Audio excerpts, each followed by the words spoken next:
Bon, eh bien écoutez, est-ce que les mondialistes de Bruxelles et de l'Union Européenne veulent la guerre? Je crois que la réponse c'est oui, évidemment. Hein. Vous allez voir les déclarations de Van der Leyen, de Macron, de Starmer. C'est hallucinant. Même de Zelensky, qui fait que chouiner.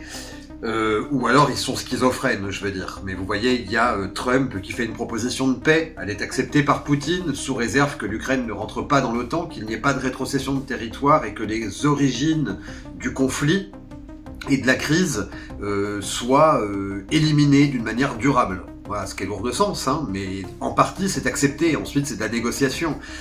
Et là on a Macron qui était en déplacement sur la base militaire de Luxeuil, si je dis pas de bêtises, et qui a déclaré mais des choses encore hallucinantes quoi, sur la Russie, hein, que c'est une menace, que la paix, le cessez-le-feu c'est bien gentil, mais il faut être certain que la Russie n'attaquera pas à nouveau.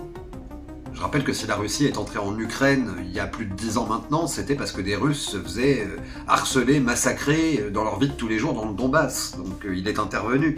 Et d'ailleurs, il y avait eu une paix qui a été violée par nos mondialistes. Voilà.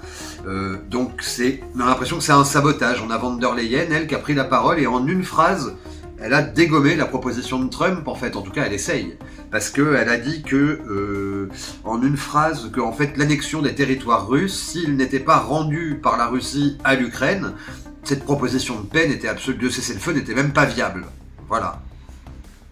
C'est fou, parce que quand ils sont en face de lui, il y a oui, la paix, tout ça, et puis dès qu'il rentre, voilà, on a l'Angleterre qui propose un plan pour l'Ukraine qui est délirant, et alors d'ailleurs Macron, dans sa visite là à Luxeuil sur la base militaire, où il parle de doubler le budget de l'armée d'ici 10 ans, en tout cas de ce budget, oui, de l'armée, et aussi là-bas, être en mesure de pouvoir envoyer plus d'avions de chasse à l'Ukraine.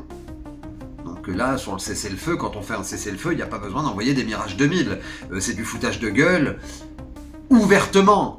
Et il n'y a pas un général, il n'y a pas un major qui bouge, pendant cet entretien. Hein. C'est incroyable, hein, pendant ce discours qu'il fait. Donc voilà. Alors après, heureusement, on a des dissidences en Europe. Et pas qu'en Europe non bruxelloise. Je parle de l'Europe de Bruxelles. On a des voix dissidentes. Ça commence à se lever. L'Italie, la Hollande et d'autres. Donc ça, il va falloir suivre ça de près.